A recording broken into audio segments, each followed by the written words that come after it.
25 में विवाह होगा। हो रहा खबरा में क्या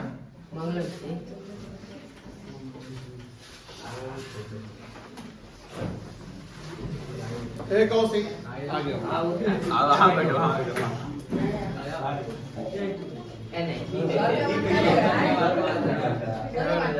बैठो तो यहाँ बैठाइए।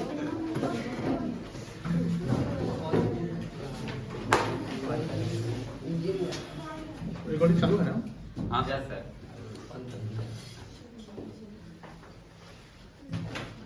5 साल पहले हम तेलंगाना गए हुए थे। उसका नोटिफिकेशन आ रहा है कि एक बार और तेलंगाना का कैपिटल कहाँ है? हैदराबाद सर हैदराबाद नहीं है। हमको तो आंध्र प्रदेश का था। हैदराबाद में बहुत बड़ा दुनिया का सबसे बड़ा फिल्म सिटी है, रामोजी फिल्म सिटी। जानते हैं पुष्पा का शूटिंग ज़्यादातर वहीं हुआ है। चलिए नेक्स्ट पार्ट, अब यहाँ पर फोकस करिए डेप्रिसिएशन चैप्टर पे। डेप्रिसिएशन चैप्टर में 2 लेक्चर हो गए हैं, बातें नहीं करिए प्लीज, तो मेन चैप्टर है आपका। और ये चैप्टर पर आप ध्यान देंगे तो बहुत परेशानी होगी, आगे भी परेशानी होगी।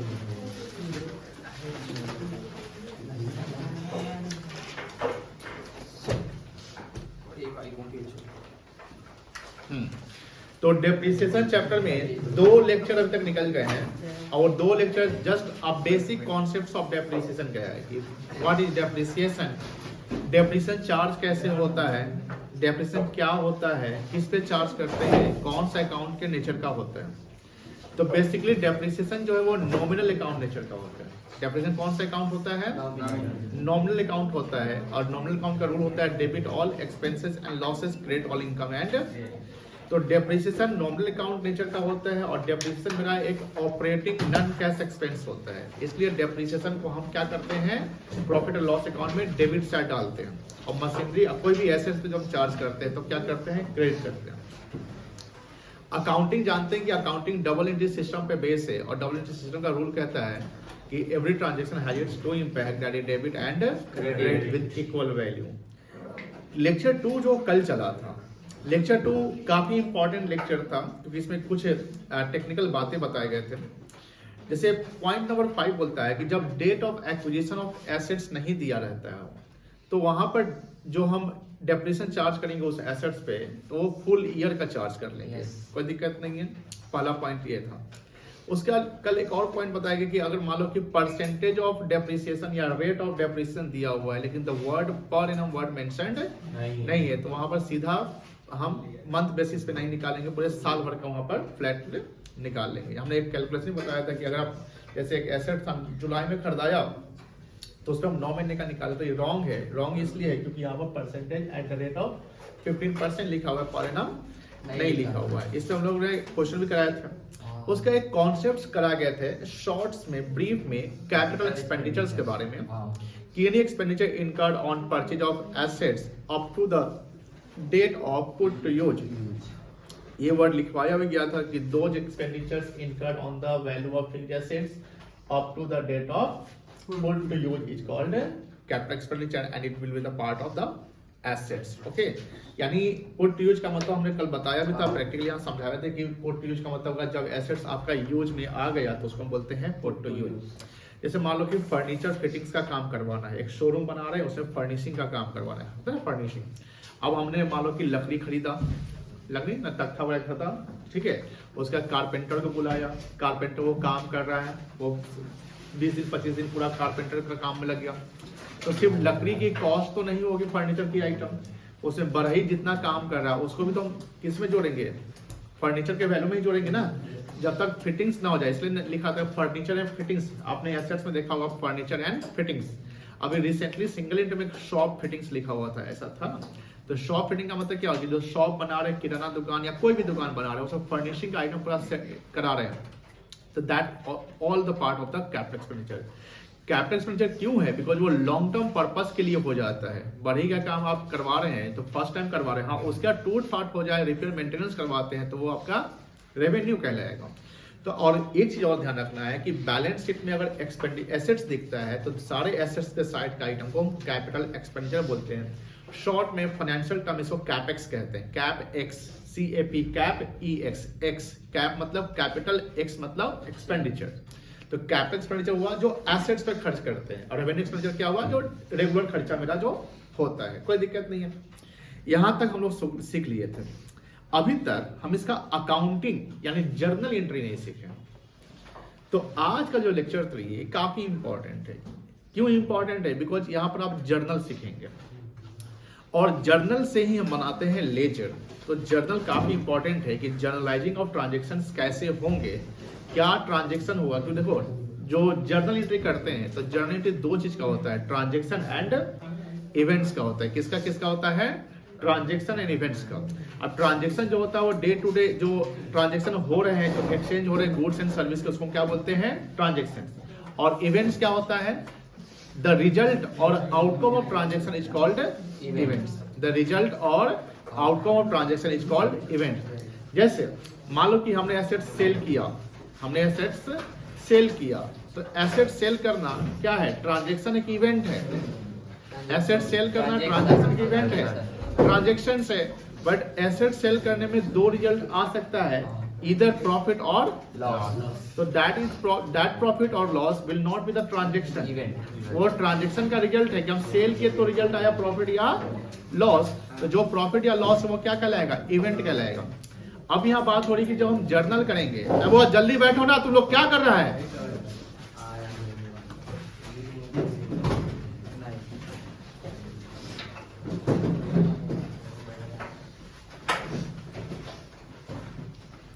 तो अब हम लोग जो जर्नल करेंगे वो जर्नल ध्यान रखेंगे transaction as well as events दोनों का करेंगे, बिकॉज जर्नल के बेस पे हम लेजर बनाएंगे। और यहां पर लेजर आसान नहीं होगा, पहले हम समझा देते हैं। अगर आप ध्यान नहीं देंगे तो आपको परेशानी होगी, ये वार्निंग है मेरा, ये बहुत परेशान करेगा चैप्टर। आप किसको परेशान करेगा? जो ध्यान नहीं देगा। क्योंकि यहां पर लेजर 1 साल का नहीं बनाना है, एक दिन का नहीं। यहाँ पर मान लीजिए कोई एसेट्स खरीद रहे हैं तो 3, 4, 5 साल यूज हो रहा है, तो 5 साल तक के लेजर, एक ही लेजर का 5 साल CDBD होगा क्या? प्रैक्टिकली मैं समझाता हूँ।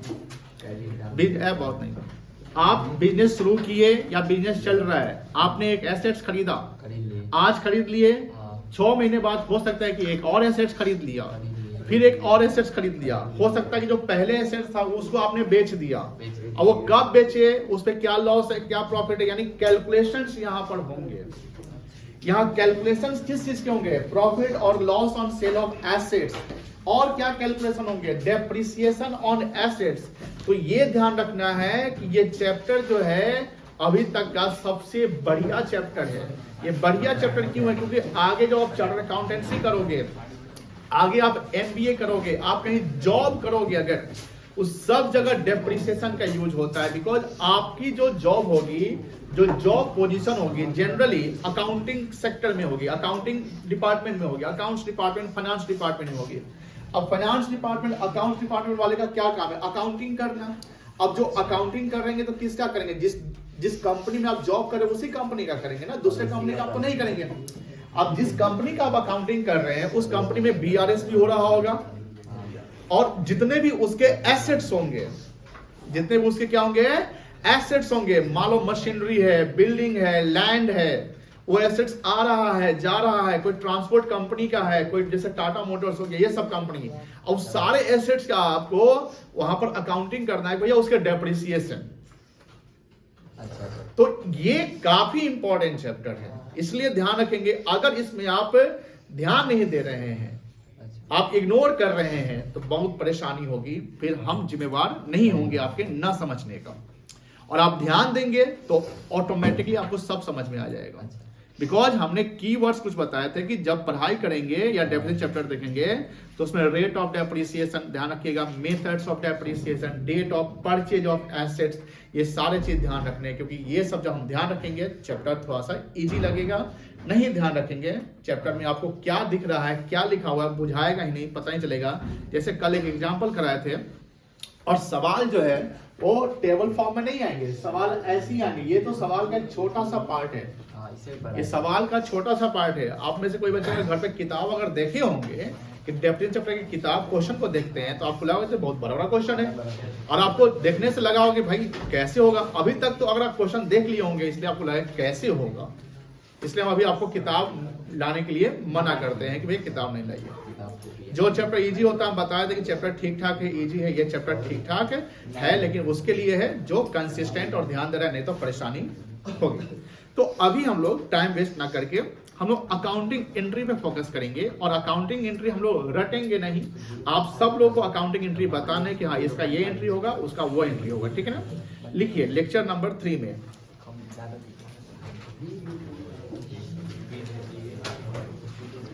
बात नहीं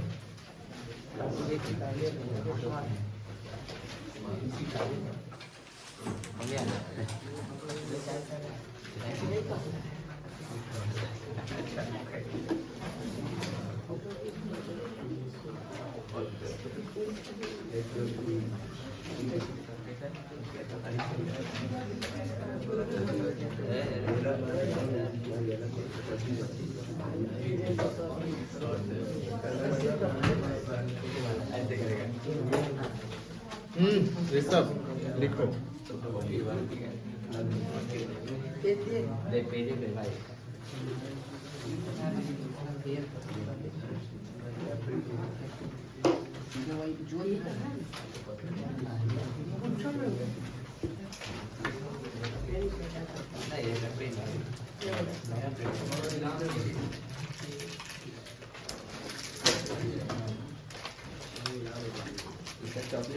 अकाउंटिंग एंट्री और जर्नल एंट्री ऑफ डेप्रिसिएशन, ठीक है।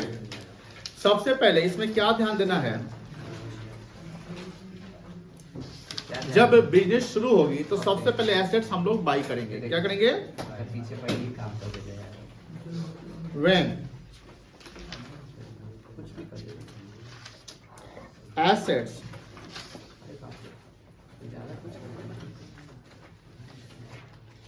Purchase,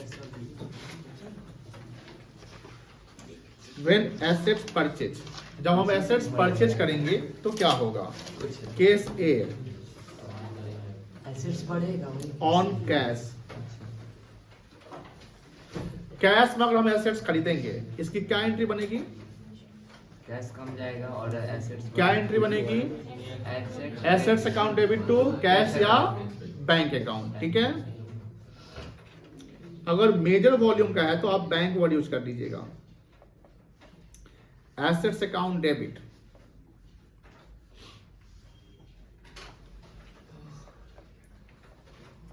to cash slash bank account.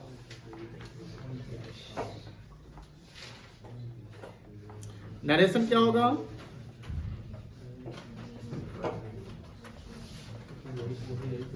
Being assets purchased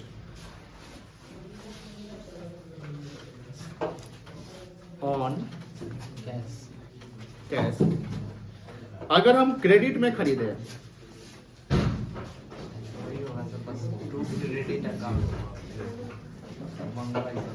अगर हम क्रेडिट में खरीदे तो क्या एंट्री बनेगी? वही sir, asset account debit to credit. Assets account debit to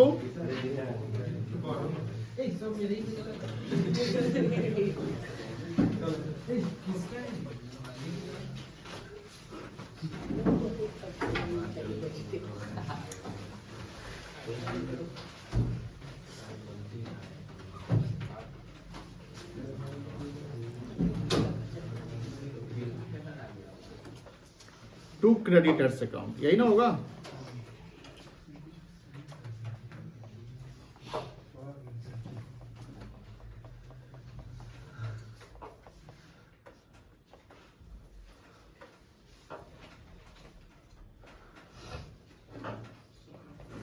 अगर एसेट्स का नाम दिया रहे तो नाम लिखेंगे, ठीक है।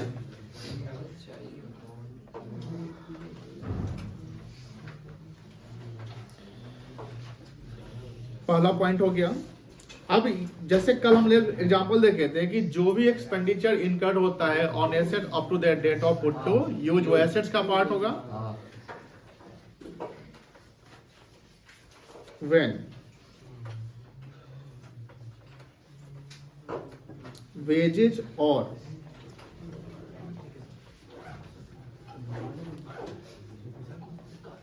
Installation expenses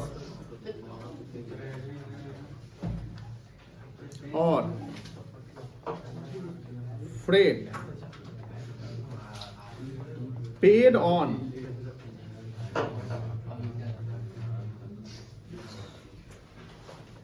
purchase of assets।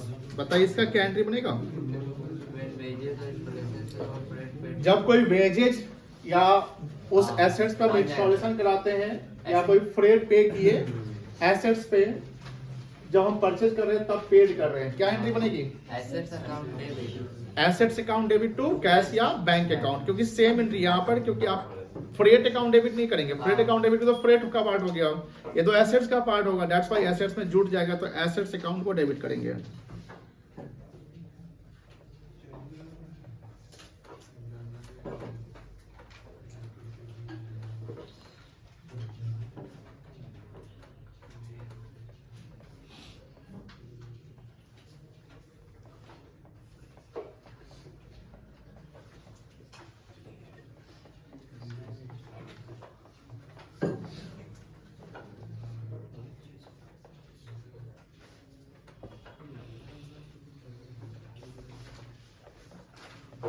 जो एक्सपेंसेस पे करेंगे वो लिख देंगे, being installation expenses paid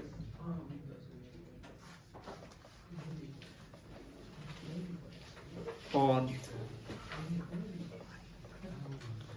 purchase of assets. So note करिए जल्दी।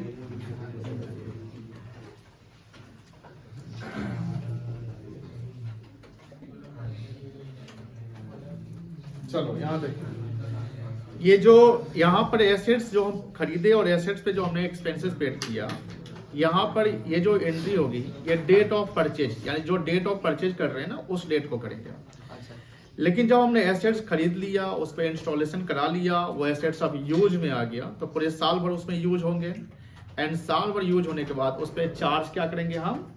Depreciation.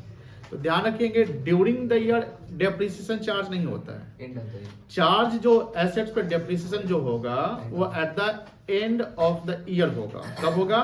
end of the year and of the year. दूसरा बात, इस साल अगर मिड ऑफ द ईयर में हमने कोई एसेट्स को बेचा, मान लो कि 30 सितंबर को हमने कोई एसेट बेचा, तो क्या उस पर डेप्रिसिएशन भी एंड में करेंगे? नो। जिस डेट को आपने एसेट्स बेचा, जो एसेट्स बेचा, उस बेचे हुए एसेट्स पे उसी समय डेप्रिसिएशन चार्ज करने हैं। जैसे मान लो कि 10 लाख की एसेट्स है, 10 लाख की एसेट्स में 1 लाख का कोई पार्ट एसेट्स है, उसको हम बेच रहे हैं, ठीक है? तो 1 लाख के पार्ट को एसेट्स को हम 30 सितंबर को बेच रहे हैं, तो 10 लाख में 1 लाख 30 सितंबर को जो बिका, तो डेप्रिसिएशन 30 सितंबर को चार्ज हो जाएगा किस वैल्यू पे? 1 लाख वाले पे। किस वैल्यू पे? 1 लाख। पूरे 10 लाख पे नहीं चार्ज होगा, क्योंकि बिक तो 1 लाख वाला रहा है ना, और जो 9 लाख अभी भी एग्जिस्ट कर रहा है वो तो कंटिन्यू चलेगा, तो उस 9 लाख वाले पे कब चार्ज होगा? 31 मार्च को। तो ये ध्यान रखेंगे, डेट ऑफ डेप्रिसिएशन जो होगा वो एंड ऑफ द ईयर होगा, unless the assets are sold. When the assets are sold, then the depreciation will be charged on the sold assets on the date of sale। कोई दिक्कत नहीं है, समझ के क्लियर हो गया?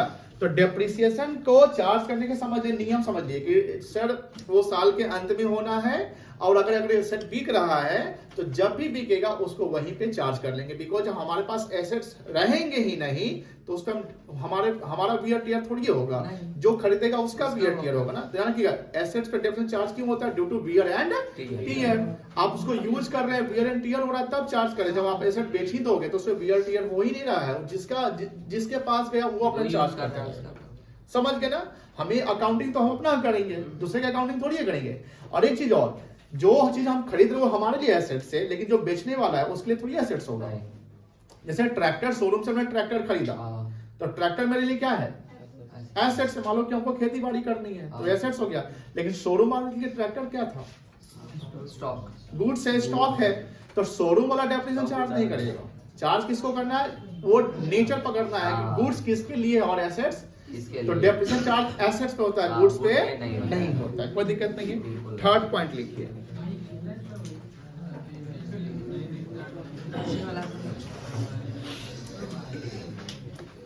when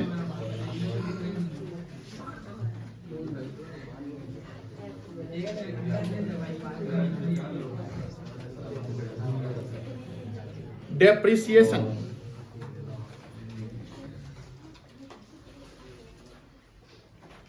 charged on assets, क्या एंट्री बनेगा बता सकते हैं? डेप्रिसिएशन चार्ज एसेट पकड़ेंगे, क्या एंट्री बनेगी? डेप्रिसिएशन मेरे लिए एक्सपेंसेस है, डेप्रिसिएशन डेबिट होगा और एसेट्स घटेगा क्रेडिट। तो एसेट्स क्या हो जाएगा? Credit. Credit.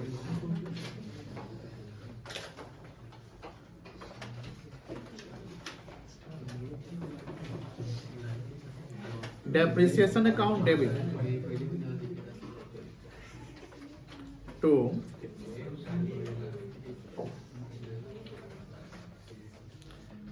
assets account being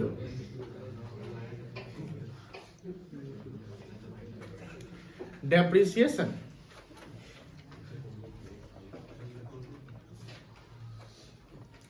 charged on assets। यहां पर नोट लिखेंगे,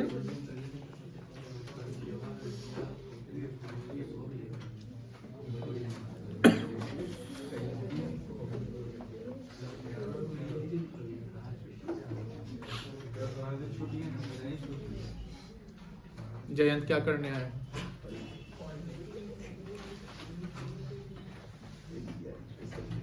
Depreciation will be charged on assets at the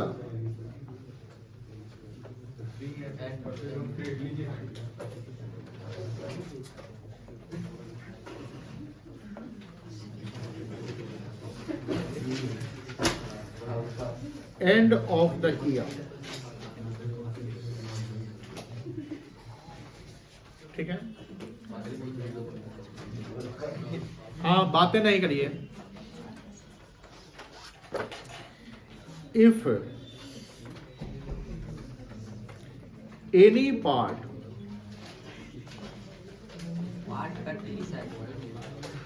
of the assets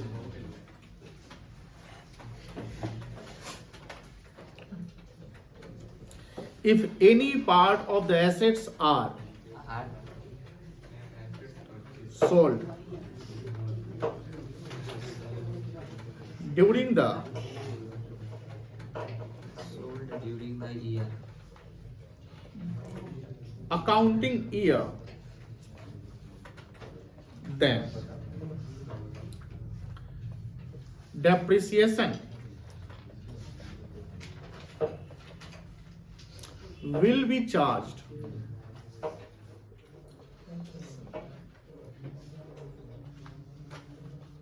on the date of sale of assets, only on sold value of assets।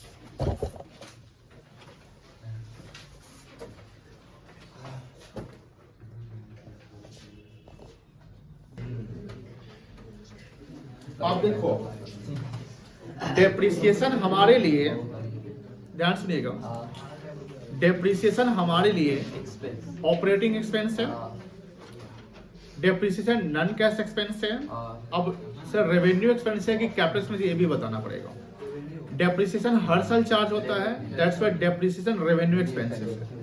कोई भी revenue expense होता है उसको हम लोग प्रॉफिट एंड लॉस अकाउंट में eliminate करते हैं, ट्रांसफर करते हैं या क्लोज करते हैं। तो जो आपने डेप्रिसिएशन चार्ज किया एसेट्स पे, जो डेप्रिसिएशन आपने एसेट पे क्या किया चार्ज, इसको ट्रांसफर करेंगे। कहाँ ट्रांसफर करेंगे? Profit and loss account. Profit loss account जब ट्रांसफर करेंगे तो वहां पर एंट्री बनेगी profit and loss account debit to depreciation account. 4 number point बनाइए। transfer to B account. When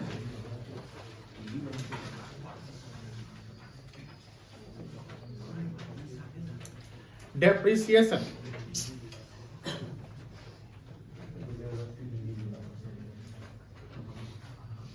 transfer to profit and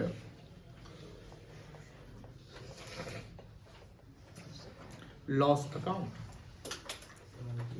क्या एंट्री बनेगा रूपक? क्या एंट्री बनेगा इसका? क्या एंट्री बनेगा? Profit loss account debit to depreciation. Good.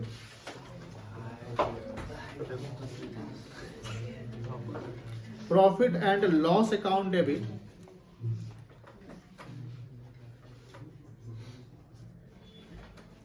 To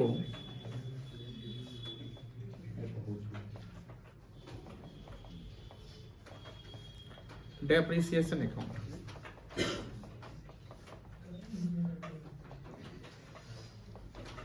Being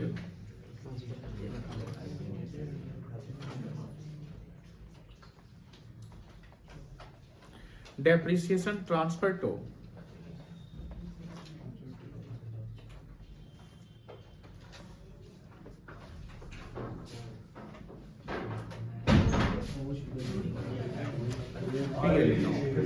अरे बाप रे, ये कब कराया?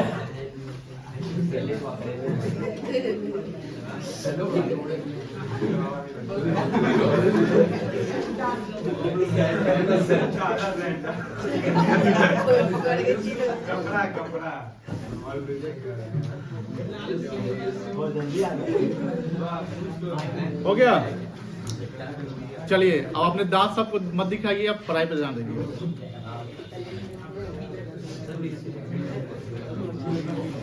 अच्छा ये बताओ, ध्यान सुना, ये जो बी पॉइंट पढ़ी है, बी पॉइंट क्या लिखा हुआ था? If any, तो वही जो मतलब किसी बी पॉइंट क्या लिखा हुआ था? बीच में कुछ सेल करेंगे वही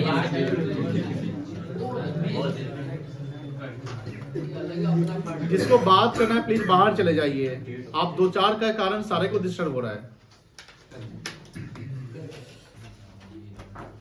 चले जाइए, कोई कंप्लेन नहीं जाएगा घर पे, चले जाइए.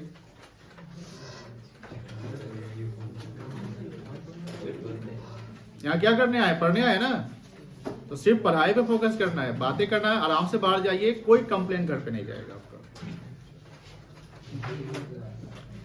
और अगर पढ़ाई करनी है तो ध्यान से पढ़िएगा, साइलेंट पढ़िए. कोई डिस्टर्ब भी अगर कर रहा हो तो शांति से बैठे रहोगे.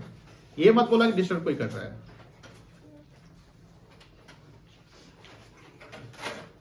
ये कौन सा चैप्टर चल रहा है पता है ना? चैप्टर शुरू होने से पहले डेली हम लेक्चर में बताते हैं कि ये कितना परेशान करने वाला चैप्टर है, फिर भी आप ध्यान नहीं देते हैं. जब इतना ही करना था चैप्टर को स्किप कर जाइए, मत आइए.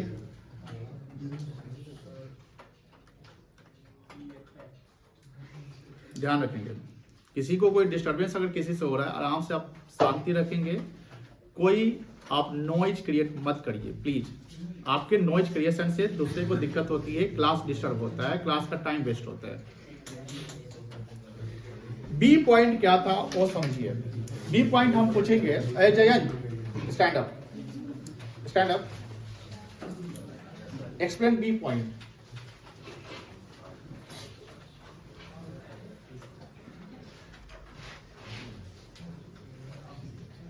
Explain B point. Can you explain?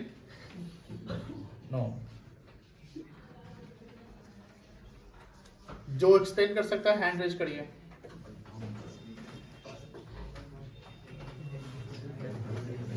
तुम नहीं कर सकता है? तुम कर सकते हो? नहीं. जो हैंड रेज कर रहा है वो ध्यान दे रहा है, जो हैंड रेज नहीं कर रहा ध्यान नहीं दे रहा है. ध्यान से देखिए. देखिए बहुत इंपॉर्टेंट है, पहले बोल रहे हैं बहुत इंपॉर्टेंट चैप्टर है, आपके लाइफ के लिए भी इंपॉर्टेंट है. आप समझिए जयंत, आप बात नहीं करिए. If any part of the assets are sold during the accounting year, हम एसेट्स जब बेचेंगे तो ऐसा थोड़ी कि हम लास्ट में ही बेचेंगे.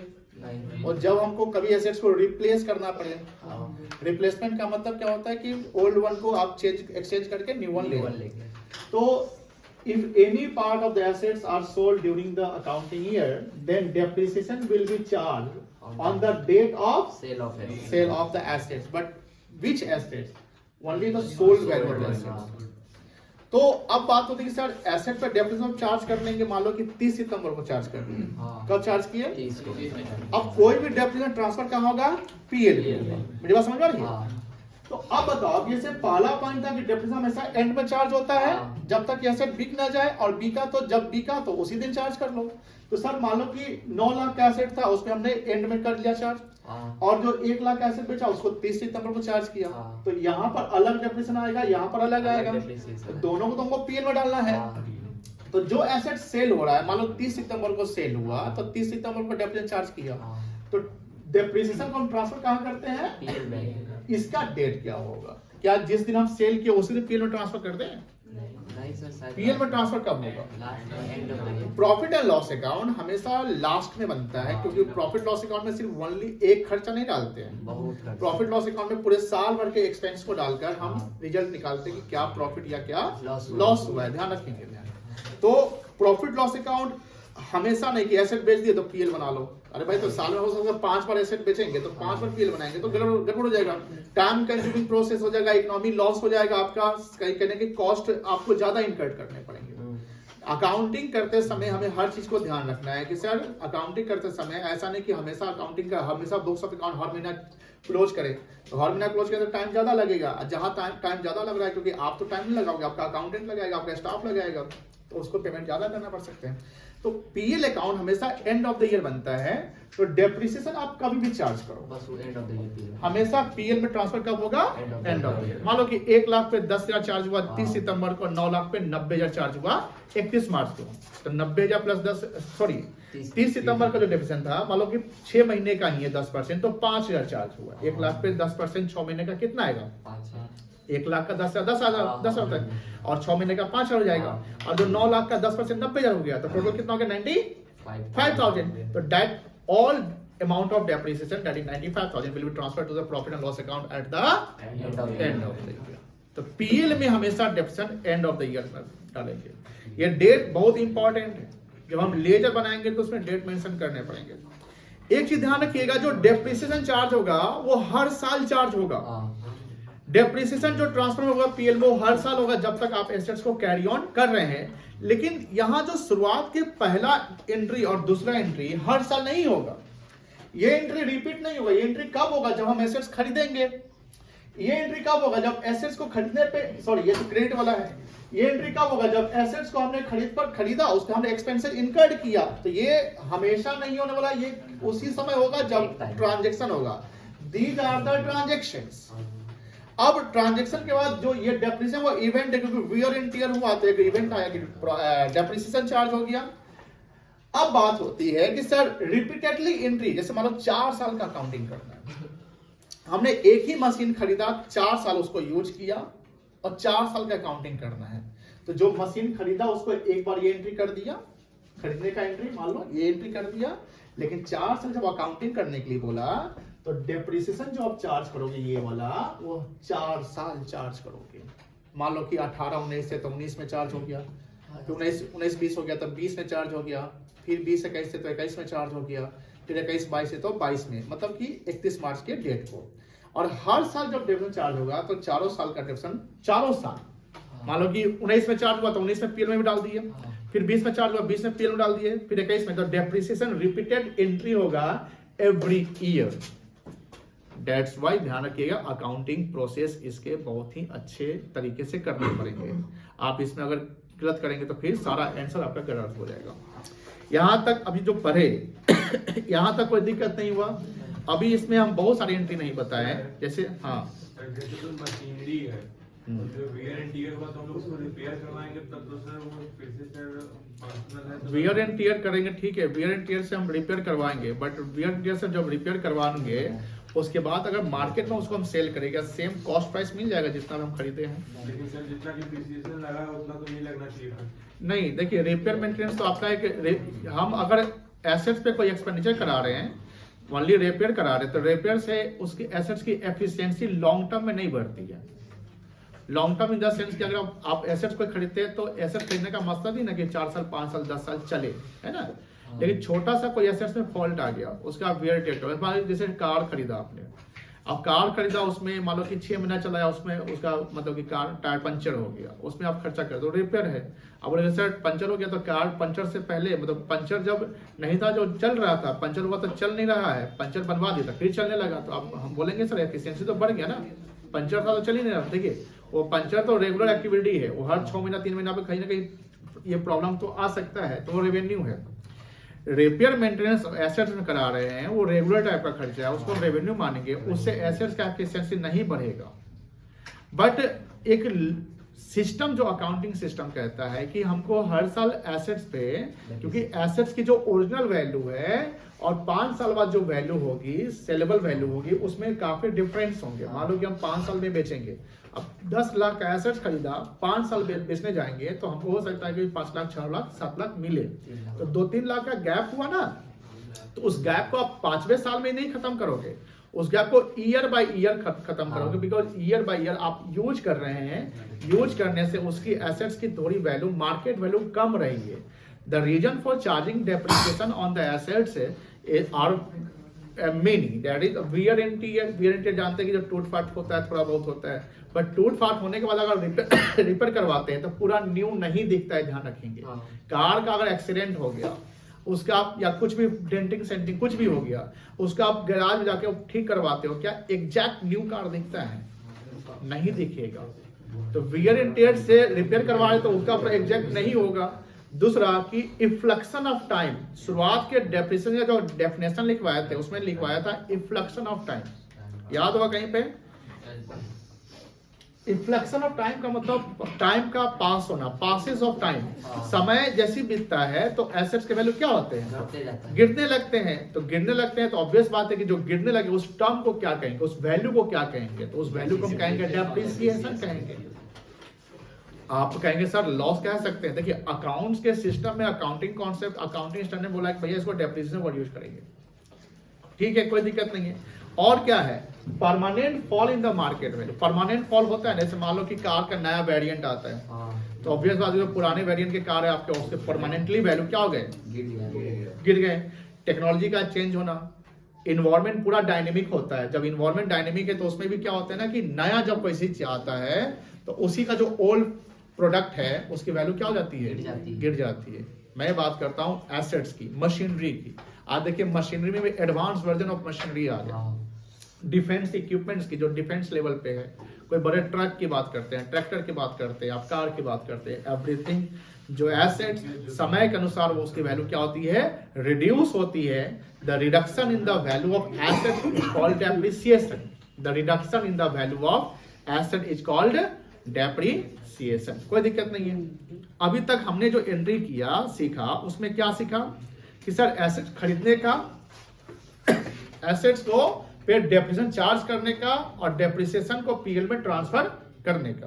अभी बहुत सारे एंट्री होने हैं, जैसे सेल करने का एंट्री भी करना है, सेल करने का प्रॉफिट एंड लॉस के एंट्री भी होने हैं। हम वो एंट्री अभी नहीं करेंगे, अभी करेंगे तो ज्यादा एंट्री हो जाएंगे, फिर कंफ्यूजन क्रिएट हो जाएगा। इस पे हम लोग सवाल करेंगे, बट सवाल करने से पहले हम लोग मेथड्स ऑफ डेप्रिसिएशन पे थोड़ा सा फोकस करेंगे। मेथड्स ऑफ डेप्रिसिएशन, आप में से जैसे आप बताइए केशव, कितने मेथड ऑफ डेप्रिसिएशन पढ़ने हैं हम लोगों को? ये पढ़ाया गया है, कहीं लिखवाया गया आपके नोट्स में? जिनको पता नहीं आप अपने पीछे के पेज में जाइए, कहीं ना कहीं लिखे होंगे आप। 2 मेथड, क्या क्या मेथड है?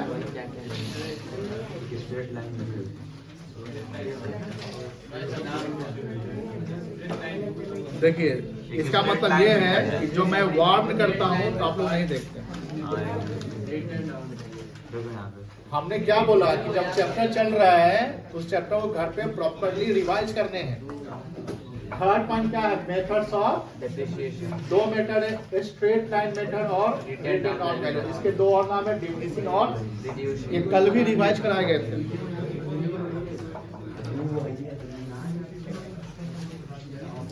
देखो ध्यान से,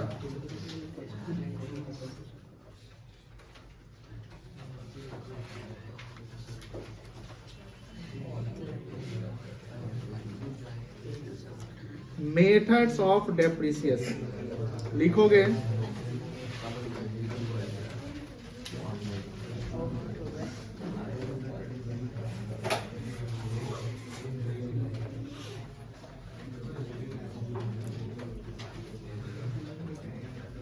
पहला मेथड क्या था?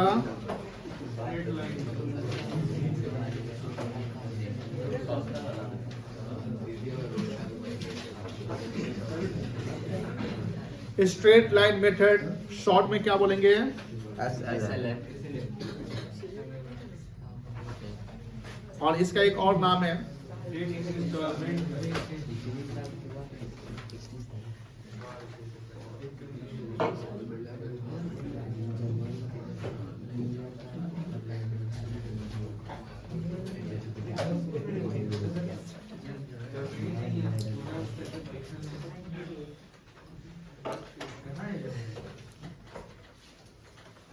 अब देखिए एग्जाम्पल समझेंगे, अभी लिखिएगा नहीं, थोड़ा समझ लीजिए पहले। Date of acquisition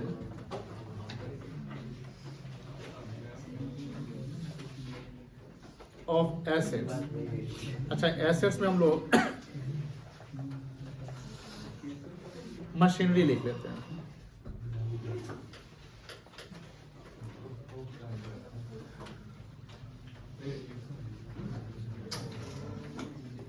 first April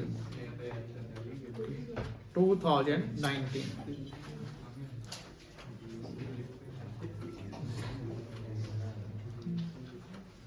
ये किस फाइनेंशियल ईयर में बाई, ये कौन सा फाइनेंशियल ईयर शुरू है, बता सकते हैं कोई?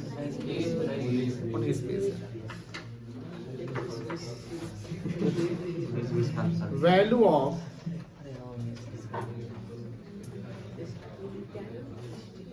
Machinery 4 lakhs।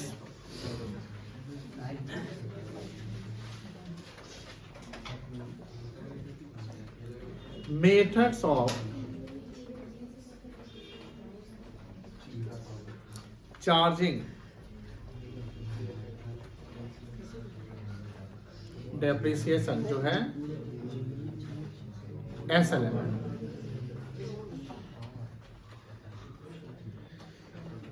Find out value of machinery for the year ended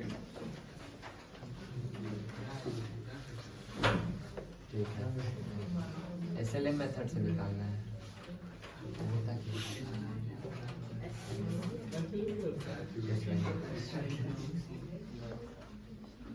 31st March 24। अच्छा, आप समझिए ध्यान से, यहाँ पे आपने एसेट्स खरीदा 1 अप्रैल 2019 को। एसेट्स की वैल्यू है 4 लाख रुपए, और उस एसेट्स पे वियर एंड टियर होंगे तो चार्ज होंगे डेप्रिसिएशन। और डेप्रिसिएशन के 2 मेथड हम लोग को पढ़ने हैं, उसमें पहला मेथड हम पढ़ा रहे हैं आपको स्ट्रेट लाइन मेथड, कोई दिक्कत नहीं। अब सवाल ये पूछ रहा है कि find out the value of machinery for the year ended, find out the value of machinery for the year ended 31st मार्च 2024। ध्यान से देखेंगे, 3 साल हो गए। इसके बीच में कितने साल का गैप है बता सकते हैं? ध्यान से बोलिए, ठीक है? 4 साल 4 साल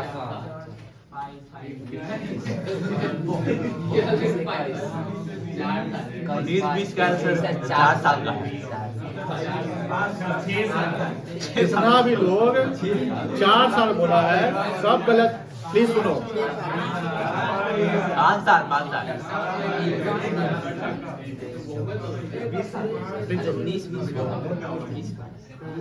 प्लीज सुनिए ध्यान से। आप में से कुछ बच्चे, एक बच्चा जवाब दिया तो वो हंस दिया उसको, ये गलत तरीका है। हो सकता है कि जो हंस रहा है वो खुद गलत होगा। अभी सौरभ बोला 5 साल, तो रूपक और केशव उसको दे दे। सही बोला। 5 साल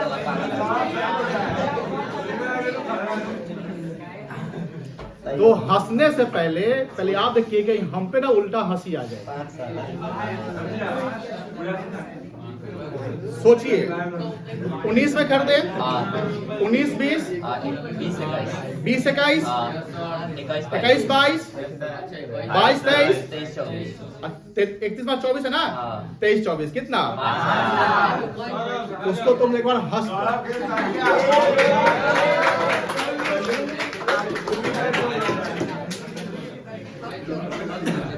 अब्दुल हसन से बउआ प्लीज। तो 5 साल आपको चार्ज करते हैं डेप्रिसिएशन।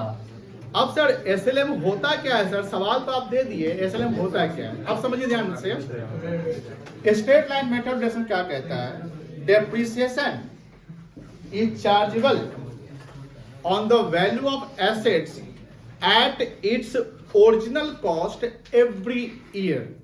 मतलब इसे पहला साल, जैसे 4 लाख का एसेट्स है, अच्छा एक चीज और छोड़ दी हम, रेट ऑफ डेप्रिसिएशन 15% 20% 25%।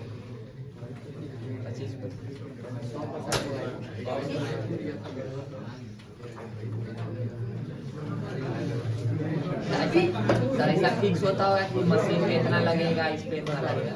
वो लॉ के अनुसार, ये आपको लॉ नहीं पढ़ना है, यहाँ फिक्स नहीं है, इनकम टैक्स पड़ेगा तो फिक्स होगा। गौवा देखो पहला साल डेप्रिसिएशन कितना चार्ज होगा, 10%। 40,000। तो पहला साल जब जैसे 40,000 चार्ज हो गया तो उसकी नेट वैल्यू एसेट्स की पहले साल के एंड में कितना होगा, 3,60,000। जो सेकेंड ईयर चार्ज करेंगे बताइए किस वैल्यू पे चार्ज करेंगे। तो मेरे लैंग्वेज को आप ध्यान दिए। अब सुनिए एसएलएम क्या कहता है, ध्यान सुनिए। As per straight line method, उनको बोलिए थोड़ा सा इधर देखेंगे देखो बच्चा को। As per straight line method depreciation is chargeable on tangible fixed assets at its original cost every year। 4 lakh में तो ओरिजिनल कॉस्ट कितना है इसका, 4 लाख हर साल यानी 5 साल तक 40,000 चार्ज होगा। 2 लाख होता। 2 लाख होता। तो 40,000 का 5 साल चार्ज हुआ तो कितना हो गया, 2 लाख हो गया। कॉस्ट कितनी ओरिजिनल, 4 लाख। तो बोला कि 31 मार्च 24 का वैल्यू बताइए, हर साल का वैल्यू नहीं पूछा है। नहीं 31 मार्च 2024 का वैल्यू बताइए, तो 31 मार्च 2024 का वैल्यू होगा 4 लाख माइनस 2 लाख, कितना वैल्यू बचेगा, 2 लाख।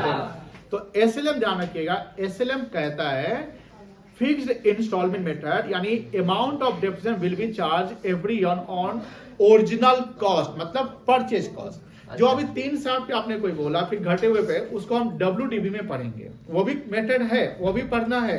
लेकिन उसको किस में पढ़ेंगे, रिटेन डाउन वैल्यू पे। तो अभी हम लोग एसएलएम करते हैं। एसएलएम आसान है एज कॉम्पेयर टू WDV, परेशान करेगा ज्यादातर WDV। ज्यादा कैलकुलेशन लिखिए अरे रिटेन जैसे देखो पहला ईयर कब होगा,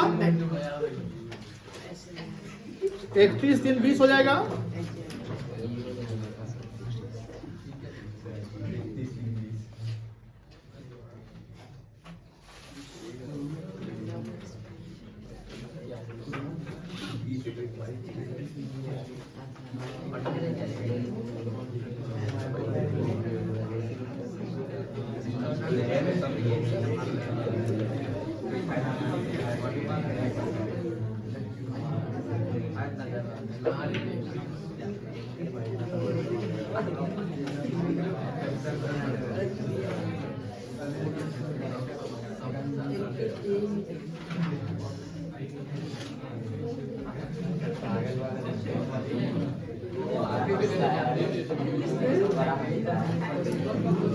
cost of machinery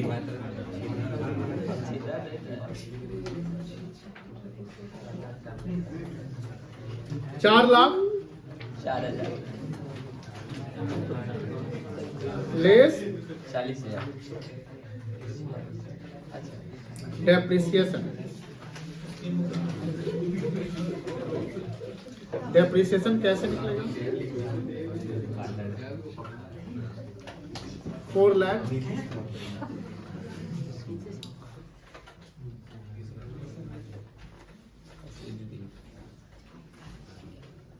into 10 by 100 कितना जाएगा? 40,000 40,000। यहाँ हम 40 से लिखेंगे,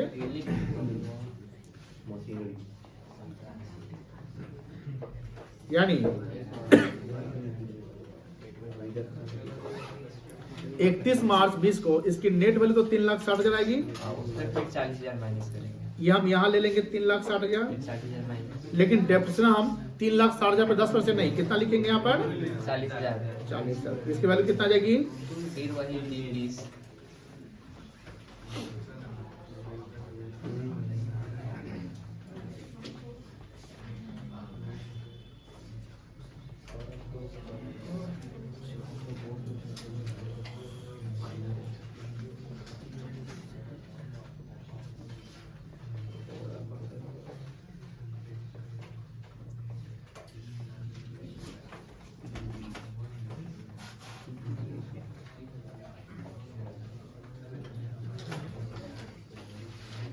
इसमें सर पीए नहीं लिखा हुआ रहता था पूरा 2024 तो भी वही बात हो जाता है यहाँ पे। इतना 1 अप्रैल को ही खरीदा है ना, तो उससे पूरा साल का ही लगना है।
चलिए, तो आप में से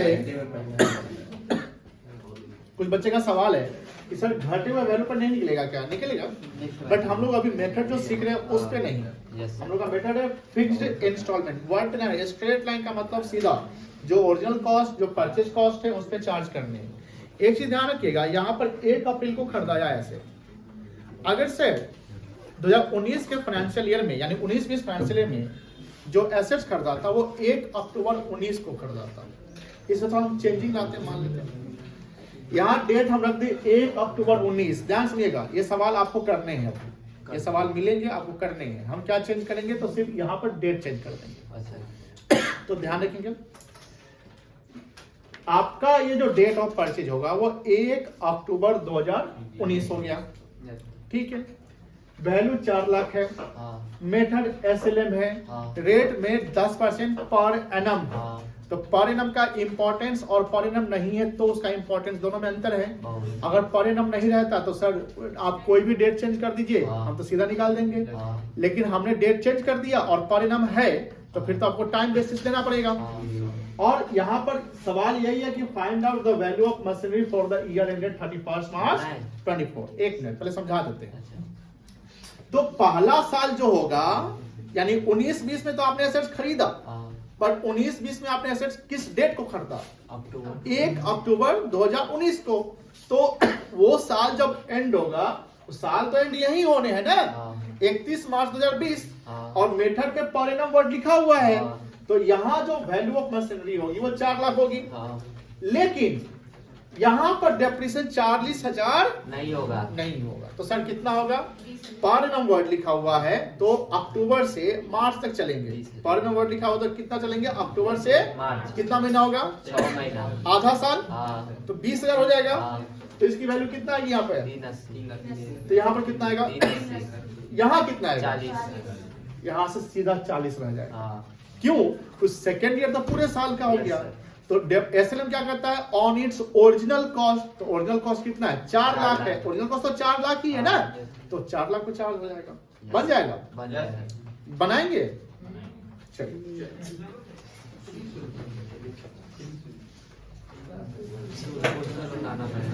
सीधा सर आंसर बना दे। नहीं डालना पड़ेगा तो क्या होगा? तुमने का यहाँ गड़बड़ा गया।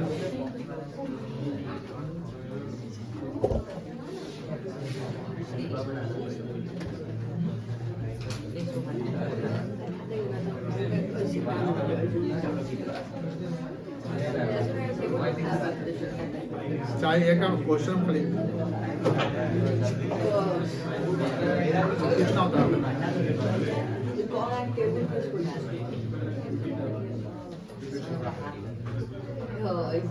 अब आप जो करना है बात हम आप वही है, क्लास के बाद कर लीजिए। देखिए आप अगर ध्यान नहीं देंगे तो अल्टीमेटली आपका ही नुकसान है। क्लास तो कर लीजिएगा, हमको पैसा दे दीजिएगा, लेकिन आप सीखिएगा नहीं तो फिर किसका नुकसान है? बात समझ आ रही ना? तो आप यहाँ सीखने आते ही ध्यान रखिएगा।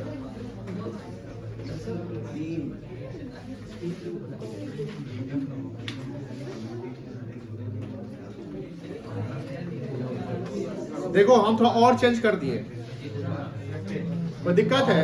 नहीं हाँ नहीं ना दिक्कत है, बनाइए।